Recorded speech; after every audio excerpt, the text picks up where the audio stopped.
Right now, though, we're going to be welcoming Dr. Mark Swain. Oh, I thought I had an intro slide. Sorry about that. So Dr. Mark Swain is is a professor of medicine with the University of Calgary. He's going to talk about the common aspect of PBC, how it significantly impacts you with fatigue, quality of life, limiting activities, ability to work, and capacity to engage at social activities. So he's going to talk through some points on the cause of fatigue, how it reigns still unknown, but also looking at some of the changes in brain function that are linked to inflammation occurring within the liver. This talk will highlight which PBC patients are most likely to experience fatigue, how the feeling of fatigue may be generated in the brain, why some PBC patients may be more susceptible to fatigue, and the approaches that can be undertaken to improve fatigue. So we'll have Dr. Swain come up.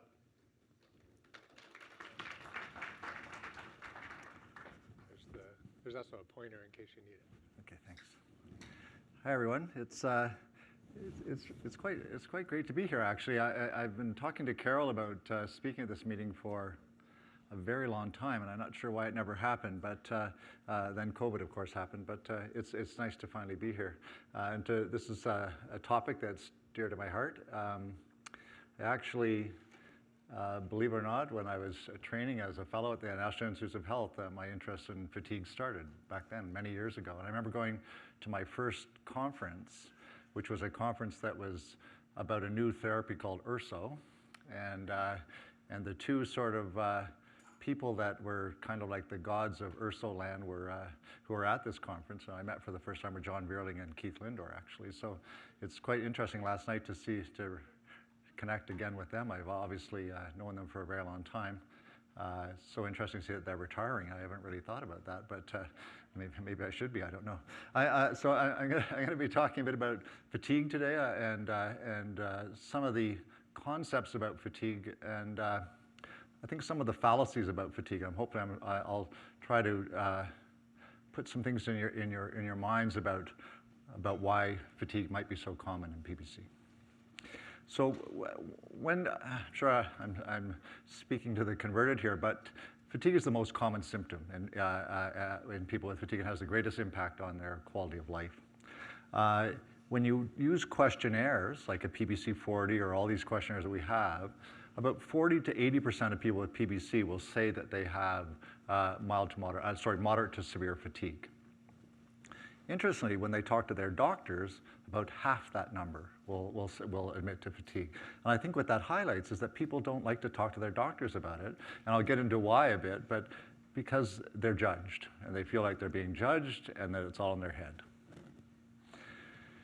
And when you look at fatigue, it is actually the number one thing that impacts quality of life. And in fact, the main driver of a fall in quality of life with people with fatigue would have PBC is social withdrawal. They stop doing the things they want or love to do. And so typically women have more fatigue than men, and that's whether they have PBC or not. That's just more common in women. And it's more common to be more significant in younger patients. And it's weakly associated with people who have had disease for a longer period of time. And as Punita pointed out this morning, it's commonly associated with altered mood. So when people do questionnaires for depression and anxiety, they often score in the areas where they would have depression or anxiety. But remember, these are questionnaires. Often when they go through formal testing, they don't actually have clinically significant depression or documentable or anxiety, but they're having these feelings for sure. And they correlate very closely with fatigue, which I'll get into. And those are similar in both men and women. There have been a number of studies now looking at the higher that the fatigue scores are, then those individuals who have the highest fatigue scores often are more likely to be vulnerable to stress and more likely to worry, which is what Punita was talking about. And a lot of the things she talked about were things to address those. And then there's also an impact of individual coping skills, resiliency, personality. So these are all genetically programmed. Support networks, so community, which is so important. Perceived loss, so younger people have more perceived loss because their lives are longer. And a fear of the future. These all impact fatigue severity. And so this is actually a nice study that was just, it hasn't been published yet, but it hopefully will be published soon. It comes from the Canadian PBC Society, and they did a mail-out program to their members and basically used this questionnaire called the Promise 29. Promise 29 is actually the most widely used quality of life questionnaire in the world. It was developed in the United States. It's translated into many languages, and most people with PBC are familiar with the PBC-40, but this is much more broadly applicable than the PBC-40, and you can also compare it to other diseases. It uses 29 questions to look at a lot of the similar sort of domains that you would look at with a PBC-40. And what they found is, this is compared to the population norm, which is 50. So it's a score, right? So the higher the score on a symptom, the more impact that is having, or the worse that symptom is. So you can see the highest score upwards is fatigue. And it's highly significant. Those is 0.001, just means it's very significant. So fatigue is the most important or highest scoring symptom. But also, if you look, anxiety is also a high scoring symptom, right? So these are associated very commonly. Depression, not so much on this score. But also, when you look at the fatigue score, and then you look at the ability of the score for participating in social activities, which is below 50, which means they're less likely to participate in social activities, you can see they're correlated. The fatigue is higher, and their ability to participate in social activities drop, which I think makes common sense. And unfortunately, although that first meeting I went to where I met Keith Lindor and John Vierling, there was so much hope about URSO, and I think URSO has really realized a lot of that hope with regards to preventing progression of disease. And we're in a very exciting time in PBC world with all these newer therapies that have come on board. It's just an amazing development over a short period of time. However, when you look at PBC and the effect of URSO, although it can put many people into remission with regards to the progression of their disease, unfortunately, it has no impact on symptoms. So you're creating people who have a disease that's under control, but their symptoms are no different.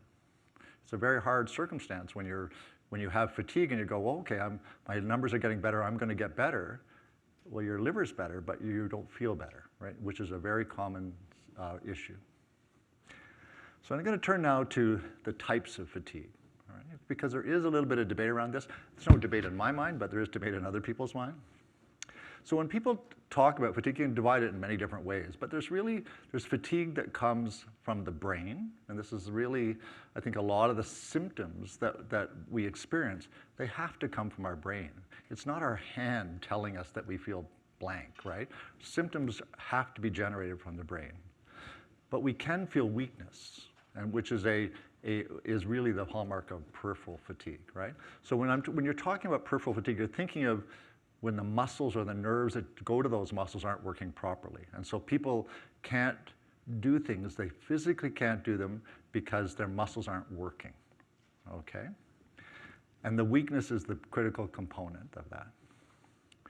But really, when you're talking about fatigue in PBC, it's really central fatigue. Because when we talk about central fatigue, our brains are telling us to do stuff all the time, even though we listen to them some of the time, and some of the time it's all happening subconsciously. Our brains are telling us what to do all the time. And so there's all of this feedback happening in our brains that sometimes we say, I don't feel like doing that. We might not say it to ourselves, but our brains are saying, you don't really feel like doing that. And so the brain is constantly regulating what we're doing. And this is the driver of central fatigue. So central fatigue can manifest itself as I can't do something physical, or I don't want to, or I can't. So you fail quicker if you're, say, walking on a treadmill because your brain says, oh, you just don't feel like this, stop walking, not because your muscles can't do it, right? Or you can't think clearly. So your brain is a process and an activity of thinking clearly. And so people say, I have brain fog. And so when you look at all these different symptoms that people with PBC and many chronic diseases experience, this is kind of the groupings that you'll see. These are the commonly associated with central fatigue. So you have fatigue, but you have things like disrupted sleep, cognitive impairment, which patients typically call brain fog, loss of motivation, social withdrawals I talked about, and these mood changes like depression and anxiety. And this is a very nice sort of thing, and Pranita showed some nice sort of quotes of patients, but I think this one that comes from David Jones's group in England, I think really summarized. I could stay in bed till lunchtime. I have problems with my memory, so brain fog. It's mind-numbing. You feel as if you're in a fog. You can hardly lift one foot in front of the other, and everything is so difficult. I would consider any treatment that might improve my fatigue. So these are people that have actually, their diseases are in remission, right? But the fatigue is so overwhelming that they would consider any treatment. And this is the biggest problem with fatigue. And this is part of the reason why I actually started to work in fatigue, is because patients would say that no one believes me, right? So you go to see a doctor and you tell them I'm really tired, I can't do anything, and there's a lack of belief. And so the common thing is it's all in your head. Just get over it. When your liver disease is better, you'll feel better, you know. We're all tired. I mean, we all hear these things, right? And so I felt there had to be some way to define better why people might be feeling fatigue with PBC. And that was the part of my research sort of journey. So there has to be something happening in the brain of people with PBC to make them feel fatigue. I mean, there has to be something that can be measured. I mean, the questionnaire, the problem with questionnaires is the questionnaires are very valid. I mean, they're telling you how people feel. But the problem is that most doctors are not trained to ask patients truly how they feel. They're trained to say, well, your liver tests are normal, or your fiber scan is better. And that's what the training is, right? So when someone says, I don't feel well, they're not really equipped with the capacity to deal with that, but they don't have an objective measure except what they call a questionnaire, so it's all in your head, basically, right? It's a cyclical thing. And so there's been a lot of work on fatigue in general and what drives fatigue, but really, I think Pranita touched on this, it's really this balance in our brains between motivation and reward. And normally our brains are very balanced about that, right? And everyone's different. Everyone has a different thing. And we always think, well, does that mean I'm judging that every time? No, our brains are doing this for every last thing we do. Our brains are doing it all the time. That's one of the things they do very well.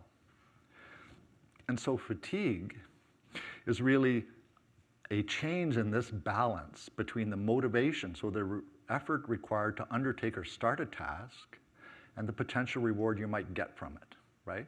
And so, I mean, we could think of simple things like, well, I'd like to do this, but I just don't feel like getting up, right? You're judging that in your head, but in fact, as I say, this is happening all the time, continuously in our brains. Everything we do is judged on the energy it would take to do it and what we might get back. And that's just what makes humans humans, okay? It's not happening at a conscious level. And what governs this, and Pranita touched on this as well, is there are different brain regions that talk to each other all the time. And so they're always communicating, saying, okay, let's do this, and oh, well, look what's happening over here. That tree is falling, maybe I should move. There are different things happening all the time in our head that by this continuous talk, even when we're not thinking. I don't know if any of you ever watch Ghostbusters when the guy says, don't think of anything. And then this giant puffed guy comes out of the car and says, that's all I can think about. So it's very hard not to think of anything because we are always thinking, right? And so I'm going to show you some pictures of brains. I don't think the specific parts are that important. It's just a matter of these are the parts that are talking to make us behave in certain ways, okay? And a lot of them are going to overlap with the ones that Pranita talked about. And so there's this part of the brain called the basal ganglia. It's kind of in that red box in the middle. It kind of looks like a weird shaped alien thing. It's composed of a bunch of different parts, okay? But the basal ganglia are very, very important in our reward system and in our motivation system, okay? So it plays a very important role in regulating those two behaviors and the balance between those. And so there's a theory about the fatigue and basal ganglia, which has been around for a very long time. This was the first paper, and it is one of the key theories about fatigue, basically. And so really what it says is that the basal ganglia has to talk to itself normally between all the different parts so that we don't feel fatigue, okay? So that we can actually cope from a behavioral point of view with all the stuff that we deal with in the world. And as Pranita said, we're always trying to get back to that inner calmness or inner peace, which is basically where humans feel most contented. So our brains are always trying to push us towards that. And so the basal ganglia talk to the higher part, and Punita talked about the prefrontal cortex, but the cortex is the big part. Whenever you see a picture of the brain, it's that big part with all the little grooves in it around the top of the brain. And that's the highest part of our brain. So all the stuff goes up there, gets processed by that part, and then comes back and we do stuff, okay? And so those, our lower parts of the brain, which are underneath that cortex, are always talking to the cortexes, and the cortex is giving us instructions about how to do things that are more sophisticated than we would do, like an amphibian just reacts, right? But we have this huge cortex as humans because it's telling us all the time how to act more like humans. And so, as I said, so this is a list of all those higher processes that the cortex regulates. So things that make us humans, like language, memory, reasoning, thought, learning, decision-making, our emotions, our intelligence, our personality. These are all integrated and sorted in our cortex, and then they drive us to have our behaviors that we do. And so in PBC, there's a bunch of stuff going on. First of all, you have a disease in your liver. So your immune system is turned on. It's attacking the little tiny tubes in your liver called bile ducts and destroying them. So you have this inflammatory thing going on in your liver that is causing inflammation in your whole body. You can take out blood and measure in your blood, and there's markers of inflammation that are going on. And so you're having these signals that are coming from that diseased liver to your brain all the time that you can't shut off, because the inflammation, even people who are fully responsive to URSO, if you biopsy their livers, they still have inflammation going on in their liver. So it's constant, it's not changing. So our bodies are not used to having this constant drive going into the brain you get from chronic inflammation. But on top of that, like Punita was saying, there's all this other crap going on in our lives, right? And so when you have this stuff that's going up, but then you have all the other inputs that come, they're always coming to us, right? And so all of the things that are the stress of having a chronic disease and coping with your children and your lives and your work and all these kind of things are always coming in as well, right? So, but on top of that, now you have this immune sort of driven signaling to the brain. And that has to change brain function, because to have a symptom, you have to be changing your brain function, because your brain has to change. So I've been using this thing called functional MRI for a long time to look in people's brains, essentially. And basically, the reason why we did this is because, again, you always would fall back to someone saying, well, it's on a questionnaire. It's just subjective. It's not objective. And so I want to use something that's a tool that people recognize as being objective to show that there's objective, which means definable numbers, pictures, changes in the brain of people with PBC. So people say, oh, there is a change in the brain. This isn't just in their head on a questionnaire. And so when people think about MRIs, they think of this. Like it's like a structural thing, right? Which they're very, very useful. You can look for strokes or tumors and things like that. Very, very useful. Functional MRI is different. It uses the same machine, but it uses a very complex sort of physics formulas or whatever. And it defines actually activity, nervous system activity. Not structure, but activity. And it can do two things. It can do way more than two things, but two things I'm going to talk about. It can look at the activity of neurons. So these are the things that carry the signals in the brain, in a specific brain regions and all the different brain regions.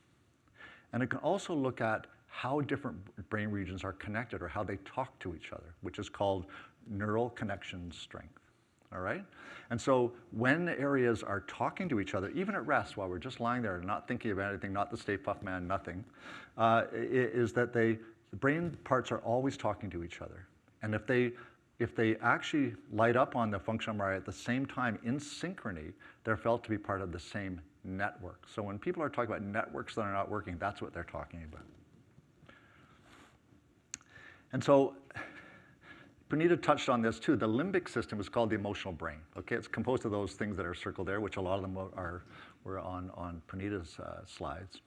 And it's called the emotional system because it really controls our mood, right? And so when you look at the fight or flight response or whatever, this is coming from the limbic system. So when our phone goes off in a thing we're trying to get, that's the limbic system, like firing like crazy, saying, get the phone off, right? Because it's embarrassing, right? And so all those things, all the fear, all the concern, all the judgment, all the stuff, and how it affects us emotionally comes through this part of the brain. It's also involved in learning and motivation, of course, so motivation reward, right? So when you look in a resting brain, so someone just lying in an MRI, as restful as you can be lying in an MRI, they're quite a loud machine, and you look at the limbic system, so these different parts of it, they're talking away. It's just talking away. Even though you're lying there at rest, they're talking away. And so the question is that talking disrupted in people with PBC? Is there an alteration? And so when we took a group of PBC patients, and we took a group of people that are just normal controls that are matched for age and sex, and we put them in the functional MRI, what we found is that in PBC, in that part of the brain, so the talking between the basal ganglia and the limbic system, in the PBC patients, they're talking way more talking for all of them, not just one or two, all of them compared to the other group. And so there's something about PBC that is causing a change in the brain to make these areas, which we know regulate all of those behaviors, to more avidly talk to each other. There's a lot of different theories about why that might be, but usually when things are talking more like that, it's to try to compensate for something.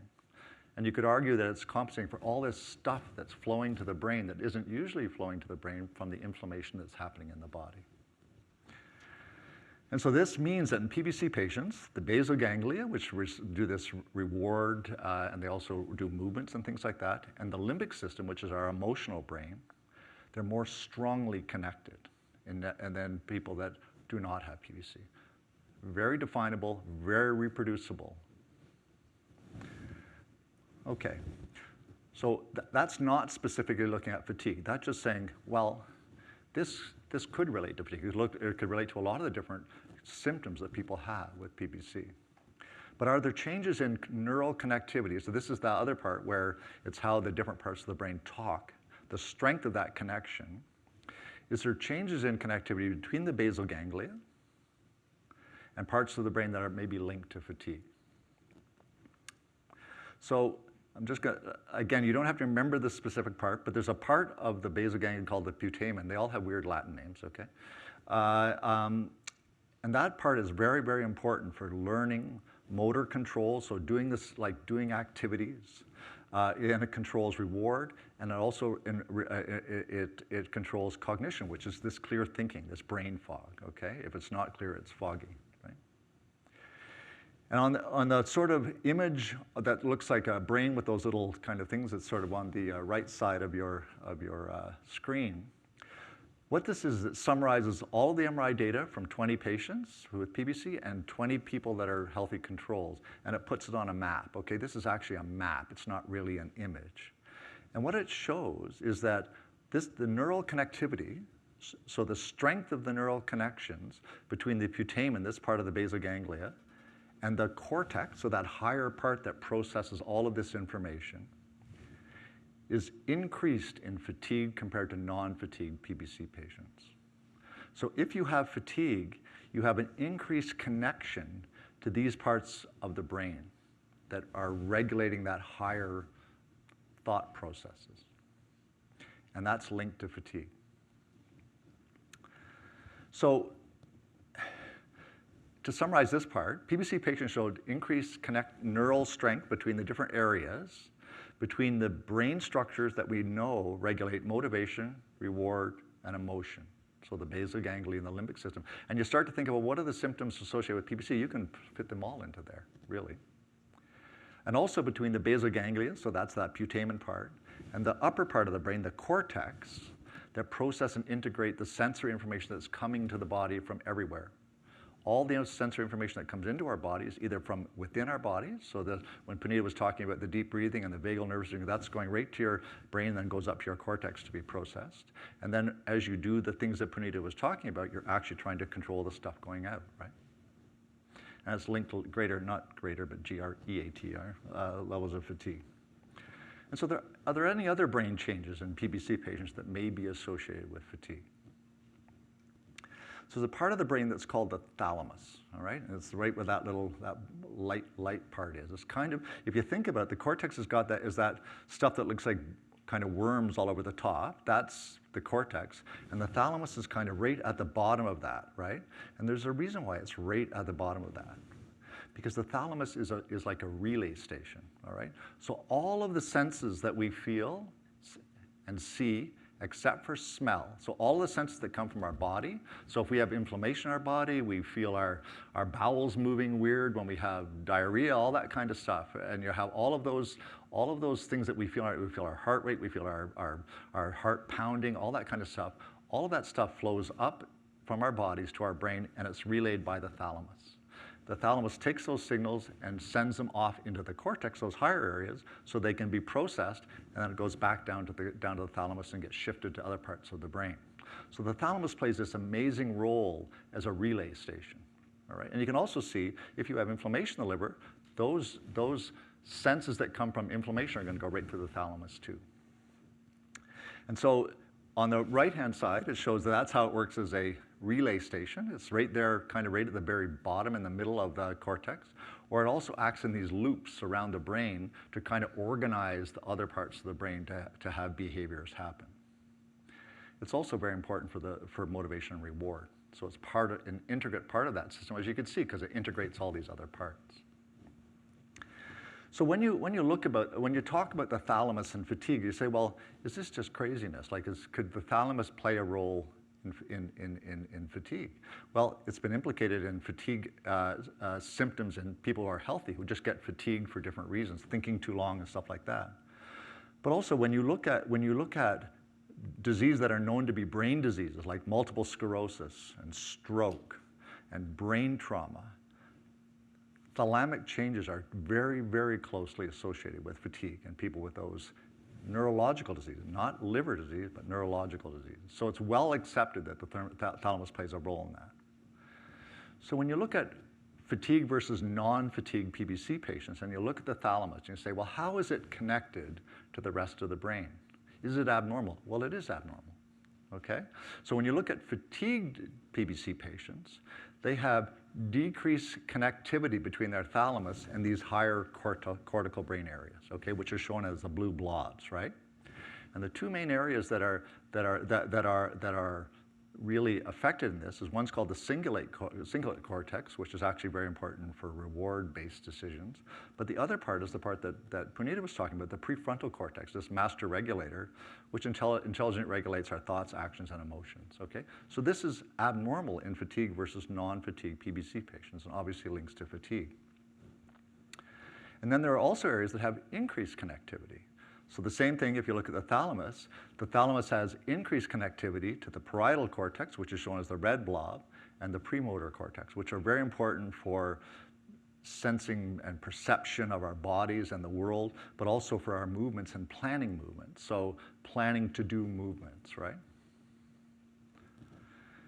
So in summary, the neural connectivity between the thalamus, so this relay station, and the cortex, the upper part, which helps us organize all of our thoughts pretty much, our higher thoughts. In people who have fatigue with PBC, it's very abnormal, and this is totally reproducible. So that there is a change in their brain which is very logically associated and is associated with fatigue on questionnaire. Now, are there other changes in the thalamus that might go along with this, that might also be associated with fatigue? Well, when you look at that thalamic size, so the size of the thalamus in the brain, it's actually a smaller thalamus, has been closely linked to multiple sclerosis-related fatigue. And when you look at the literature about fatigue, cancer and multiple sclerosis are the #1 things that in all the literature that's been investigated, because fatigue is unbelievably common and debilitating in multiple sclerosis. So decreased thalamic size is highly reproducible as associated with fatigue in multiple sclerosis. But also, there's just a paper just came out in long COVID. People with fatigue and long COVID, smaller thalamic size is associated with their fatigue. So when you look in PBC patients, their thalamic size is reduced by 5 to 10% compared to people that don't have PBC. This is exactly the same size change that you see in multiple sclerosis and chronic COVID. So you're starting to see a structural change too, not just a connectivity, a neural, but also a structural change. And then the question is, if you look in the thalamus itself, are the nerves firing normally, which you can also look at functional MRI and see. Are the nerves doing what they're supposed to do, which is fire and carry electrical impulses normally? And so when you look at use fMRI, you can actually look at, in regions of the brain, you can look at neural activity. It's called ELF. It stands for something. I'm not going to tell you what it is. But basically, what you find is that in people with PBC, their neural activity in their thalamus is reduced compared to people that don't have PBC. And you could argue that if you're having all this stimulus coming through, you could understand why your thalamus might try to correct that by decreasing its activity to stop carrying so much information overload through. And it's interesting, when you look at people who are just, you take a normal population with no PBC or no disease, and you actually give them a test where they're on a computer and they have to keep doing it until they give up because they get tired. People that start off that test before they even start with lower neural activity in their thalamus give up quicker than people that don't. So then you can start to say, well, this also explains why people might start something and give up who have another reason to have decreased activity in their thalamus, like PBC patients. So broadly, so how could these changes in the thalamus lead to fatigue in PBC patients? As I mentioned, it acts as a relay hub. And so what I think the hypothesis is that in PBC patients, this relay activity within the network increases because of all this stuff coming through, including the signals from the inflamed liver. And so this is almost a sensory overload. And at the start, one can compensate for it, and all depending on genetics and all the other aspects of their disease and their lives and their social support, all the other stuff that can help us, I think, potentially shield ourselves from that. Eventually, it's going to cause a reduction in the neural activity to try to compensate, and that is going to help drive fatigue and also cause it to atrophy. So ultimately, I believe this axis plays a huge role in fatigue in PBC, and we're looking at. I'm actually now collaborating with someone who's a thalamic expert, a neurosurgeon, who's hopefully we're going to figure out other ways to look at thalamic function in PBC patients. So I'm going to turn now to the other reported symptoms of people with PBC. Obviously, fatigue is number one, but this brain fog is something that people often talk about, but it's typically dismissed, right? Because I forget where my keys are, and they say, we all forget where our keys are. It's a symptom that is often not taken at face value when people present to their physicians. And so I'm going to talk about another part of the brain. It's called the hippocampus. It's that little part in the brain there, but it's very important because it controls a lot. Even though it's a small part of the brain, it controls a lot of our behaviors that we take that make us humans. And it has a huge role in mood and depression, and in cognition, so brain fog, and also in our memory. And in fact, the shrinking of the hippocampus is one of the key findings that you find in people that have major depressive disorder. It reproducibly shrinks. And actually, interestingly, exercise in depression can increase the hippocampus size. That's another thing. And so when you look in many different diseases, so you pick MS, you pick any sort of neurological disease, hippocampal damage is commonly associated with brain fog and memory deficits. And so when you look in PBC patients, what you find is that their hippocampus is smaller. And this is about 5% reduction in size compared to people that don't have PBC. And so that degree of volume reduction says 5%. What does that really matter? 5%. That's actually similar to that reported in major depression, as I said, and also neurodegenerative diseases like multiple sclerosis, Alzheimer's disease, and schizophrenia, which are obviously diseases where people go, oh, those are neurological diseases. I get it. They're going to have symptoms because they're neurological diseases. This is a liver disease, and these are the same changes. I'm just going to show you one other thing you can do from functional MRI, which is actually you can look at inflammation in the brain. So you go, no, this is inflammation in the liver. It's not inflammation in the brain. I'm going to show you that PBC patients have evidence of inflammation in their brains. So you can use functional MRI to look at iron deposition in the brain. all right? And iron deposition, when you look in diseases like Alzheimer's disease, you can see that bright white sort of things that looks kind of like a butterfly wings. That's iron deposition in a part of their brain that's really keenly important for driving the symptoms of Alzheimer's disease. So this is a reproducible finding. If you look at MS, you'll find the same thing. When you look in PBC patients and you look in their hippocampus, they have the same thing. They have iron deposition consistent with inflammation in their hippocampus. So there's something about inflammation in their liver which is causing changes in their hippocampus, so it gets smaller and it's more inflamed, just like you get with diseases that we know cause neurological disease. And so there are different theories. I've actually taken this out of something that's not even related to PBC, obviously. But so this neuroinflammation is just inflammation of the nervous system. It leads to multiple different things, but including neuron loss in that area. So the area gets smaller, and this is what leads to hippocampal atrophy, and then the consequence of that, which would be brain fog. So to summarize this part, and I'm just going to now turn to the treatment part, PBC is obviously associated with objective changes in the brain that are associated with either known areas that regulate fatigue or with fatigue on questionnaire. So there's no doubt there's objective changes in the brain of people with PBC. And so anyone says there's not is wrong, right? So what about fatigue as a therapeutic target? Right? So I think Punita talked about ways to do it, which are really ways of self-empowering through doing stuff that you can do for yourself, which I think is really, you could see how those could target those parts of the brain that are so important. And so obviously I think those are very, very good things. I'm going to talk a bit more about pharmacological approaches, because I think that's an area that's sort of growing now. There's a lot of interest in the pharma industry about potentially targeting those. So when you look at, this is just what I showed you earlier, that fatigue is not changed by ursal therapy. I think everyone knows that, and anyone who's on ursal knows that. You look at this trial with bezafibrate, which is probably the first fibrate that's really been used. In the States, they use fenofibrate, but I think the best data is from non-approved fibrate-type therapies is bezafibrate. This was from the New England Journal of Medicine a few years ago now. And they did a very crude estimate of fatigue, but they found that fatigue improved in a significant proportion of the patients. So this was, I think, a first indication that maybe a fibrate could potentially benefit fatigue, which is, I think, quite exciting.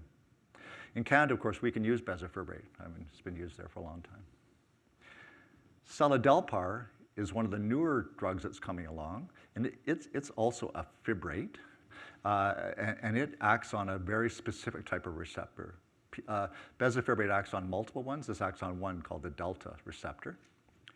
And when you if you look at these the two sort of bar things, if you look at the lower one, the numbers don't really matter. It just, if you improve from a fatigue point of view, you're in green. If you worse, you're in red. And if you didn't change, you're in gray. And I think you can see that there's a significantly more green prevalence on the bottom than there is red. And so this drug appears to have a benefit on fatigue, and it seems to tie in with an improvement in both sleep and itch as well.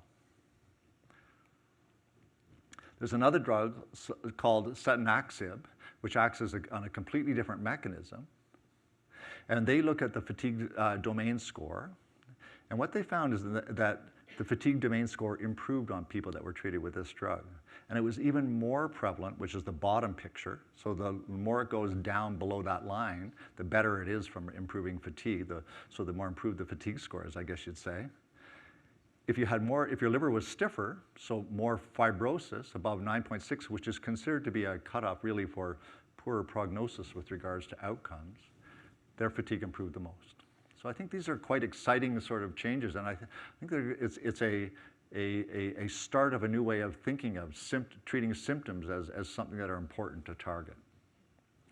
So to finish off, this line, fatigue, it's all in your head. Well, I think it is all in your head, but your head has changed. The brain is not the same, and so I think it's empowering to understand that you're not crazy, that this is actually, there are changes in your brain that are happening because of your disease, and are now being potentially targeted by pharmaceutical companies, but also things like what Punita is talking about, also empowering people to take control of these things and to try to improve those symptoms over the long run. but you're actually dealing with things in your brain that can change. As I mentioned, if you look at the hippocampal size getting smaller, exercise increases that in people who have major depressive disorder. So I think there's a lot of things that can be done when we have these tools to objectively look at stuff on top of questionnaires to really target this as a therapeutic area. And so I just say I think the future is looking brighter. And thanks very much for your attention.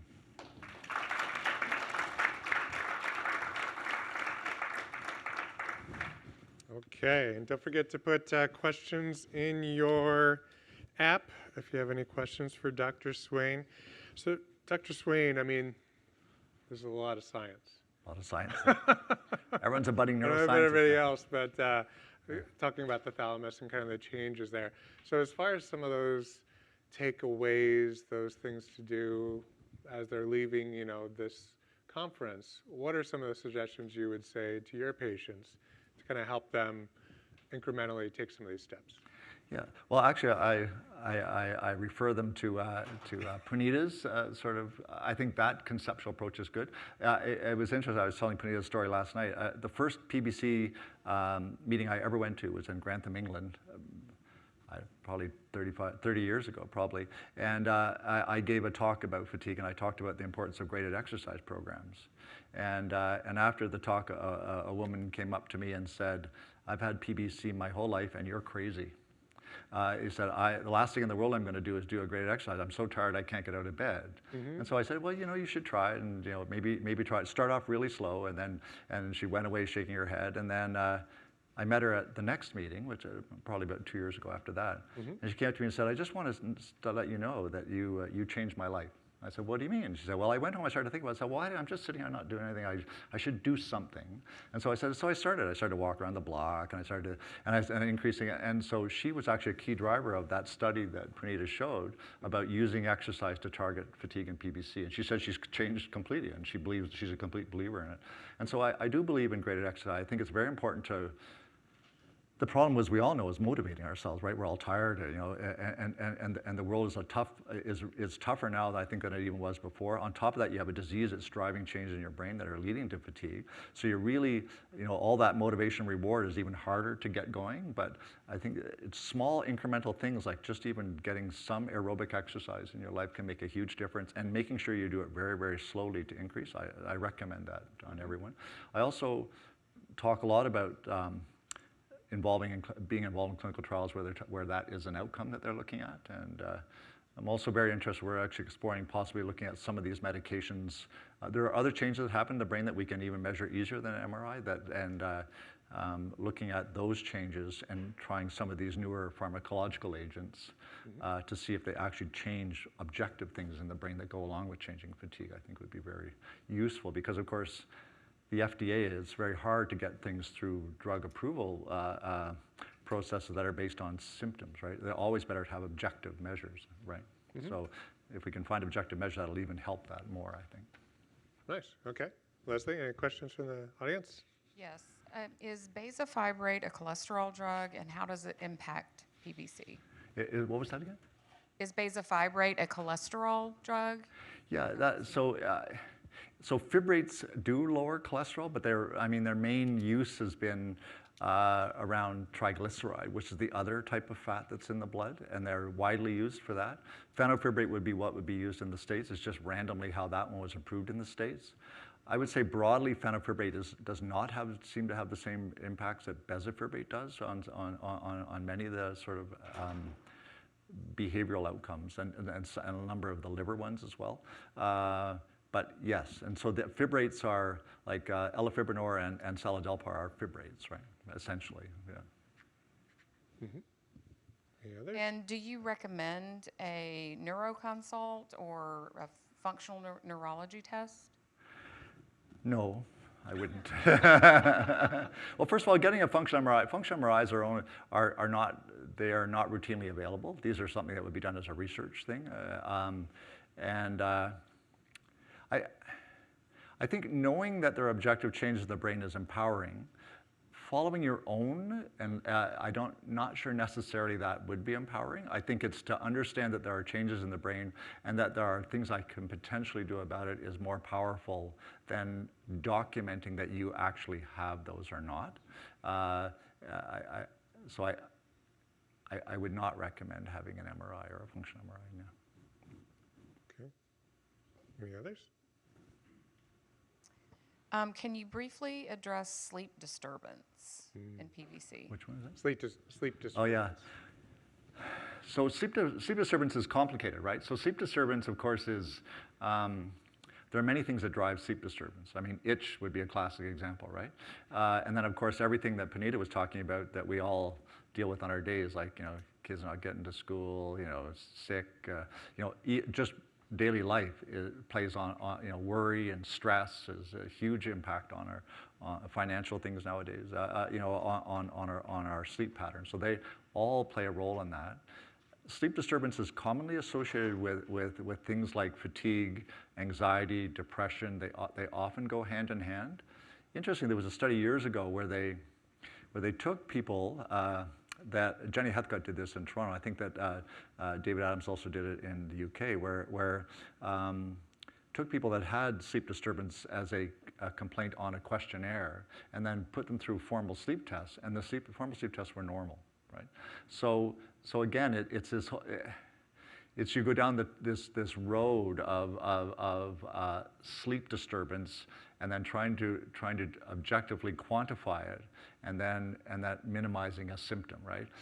And so I think there are sometimes dangers of going down that road, and I think in sleep disturbance, I use sleep disturbance as, I think sleep hygiene is very important. It's very important for fatigue, and obviously what Punita is talking about learning how to find relaxation methods, especially around bedtime, and how to eat healthily, when to not have caffeinated beverages and when to. These sort of things are very, very important. And so I talk to my patients who have sleep disturbance about that, and I will use some pharmacological agents to help them for short courses to try to get them on a better sleep pattern. But I don't chase it with more formal sleep sort of studies or anything like that. Mm-hmm. What about the aspects of, you mentioned kind of pharmacological intervention to help them with their sleep patterns. What about any of the more natural, like melatonin, those kind of things? Yeah. I would say it's pretty rare these days that someone comes to me who has a sleep problem and hasn't tried melatonin. Usually if I'm helping someone about their sleep, they failed melatonin. I don't usually recommend it, but I often say that many people have tried it. If you would like to try it, go ahead, and then let me know how it goes, kind of thing. And it's not a prescription medication in Canada. It's you buy it at a food supplement store. But I certainly have, I'm totally game if people want to give it a whirl. And I just tell them if it doesn't work, then I'm here and we can try other things later. Mm-hmm. Great. Any other? Is there any research on magnesium? I know sometimes there's magnesium deficiency, and that can help with sleep once you regulate your magnesium. Yeah, there's a lot of stuff about magnesium, right? Even on the regular programs on TV these days. I think people who have a normal magnesium level, you're probably not helping yourself much by supplementing it. That said, if I have people that are more cirrhotics, that have leg cramps and things like that, I often use a magnesium supplement and hope that it works. But I don't think there's a lot of literature about driving your magnesium to a higher level, and then that's going to improve. Mm-hmm. What about anything around like light therapy and even getting out in the sunlight in the morning, kind of helping your circadian rhythms? Any thoughts around that aspect as far as? Well, there's a reason why Canadians fly to California all the time. Yeah, of course. I mean, I think there are. I mean, there was a very nice study done by Nora Bergassa many years ago using light therapy for itch, and showed that light therapy improves itch. Right. So I think light therapy is probably underused, just like meditation and deep breathing. The problem with light therapy is that you need to take the time to do it, unless you live in California or somewhere. Obviously, getting outside and if you can do an aerobic program of some sort in the sun, I mean, that's way better than doing it in your closet, right? Which you do in Canada. But I think we all know that when it gets dark in the winter, our mood changes a lot, and that's often associated with with not a lot of the things in that symptom complex. And so anytime one can get light in their life, I think it's a good thing. And I think bright light therapy is a good thing. Great. Well, I know Sabrina's definitely taken advantage of the sun exposure here at Phoenix. Any other questions? Okay. Have you done any research to look at changes that may appear after transplant with regards to brain fog or sleep habits? Yeah, that's a very good. I've not done that personally, but that's a very, very good question, because when you look at the questionnaire data post-transplant, a lot of the things that we think that should get better, like fatigue and things like that, they do get better a little bit, but they don't go even remotely back to baseline. And the problem with doing these kind of studies when people are on multiple different types of immunosuppressive therapy and intermittent steroids and all the stuff you might get in a transplant setting, it becomes more complicated to understand what the data is showing you. So broadly, PBC patients are healthy, and so when you have a non-transplant patient, it's much easier to do these kind of studies because there's a lot of similarities between patients, so you need less of them with a rare disease, right? In transplant, I think you need a lot. We tried to do a study just in PSC patients, and it was on so many different therapies that it just became impossible. You would have had to get hundreds of them to try to correct for it. So kind of gave up on that one. But I definitely think there are changes that are not corrected by transplant. Yes. Panita, there's a sleep education component in Empower, isn't there? And one of our Canadian patients reported to me that this dramatically improved their sleep.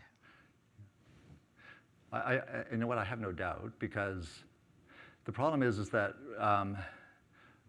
when there's a chronic disease involved, that we're unsure of the outcome and all these symptoms that are associated with it, then you have all the other stuff in life that are thrown on top of that. It's not hard to imagine that one's sleep would be disturbed, right? We all know if we have a child that is, having trouble at bullying at school, we can't sleep, right? And so, yeah, that's one thing in our lives, right? And so suddenly we're dealing with a chronic disease, and you have, profound fatigue, and you've got, you're forgetting things. You forget to pick up your kid at school, and so suddenly you could see very clearly how that world of worry and concern is going to interrupt your sleep, right? And so having a way of approaching sleep that is healthy and relaxing, I think is a great thing, right? We all should. I should do it. I lie there worrying all night long. I should join Empower, I think. Thanks, Tiffany. So my question is, with the studies and the increases and decreases in the brain functionality, was this also tested with other diseases or other liver issues to see if it's all liver issues or just specific to PBC? Yeah, that's a very good question. So, it's interesting how when we do research, often we become focused, and I've had a long-standing interest in PBC and the symptoms of PBC. So I used to get that question. I said, you know what, I got to look into that, and so we started to do the PSC, and then I said, no, that wasn't working. So we actually did a study which we just published in Inflammatory Bowel Disease. And it's absolutely fascinating. It's different. I mean, they have brain changes too, which are quite interesting. But their brain changes are in some are the same, but some are in different areas. And the one area that they really is super overactive in IBD is because one of the biggest issues with IBD, which is different than PBC, is fear of incontinence in public places, right? And so the fear of not knowing where the washrooms are, the fear of being out there and then suddenly you soil yourself or do something where it's going to be worse than your phone going off in a conference, right? And so it ties into a part of the brain that Panita was talking about. It's called the hypothalamus, which really regulates our fight or flight response, right? And it's the top part, like of this whole axis where our brains can tell our bodies how to respond to stress, right? And it does through releasing stuff out of our things like cortisol and things like certain neurotransmitters, which are the things that make our eyes dilate. All the stuff that we need to get away from a bear in the forest, right? And so what happens is that in them, that's constantly going on. And so and when you start to look at their brains, there's something called generalized anxiety disorder, which is a psychological disorder, like major depressive disorder, but it's anxiety driven. And their brains look there's a lot of overlap with that, but there's no overlap in PBC patients in that. So although PBC patients feel anxiety, I think their anxiety is driven by very different things. Great. Thank you. I think that's all of our questions for this afternoon. Thank you, Dr. Swain. We appreciate your time.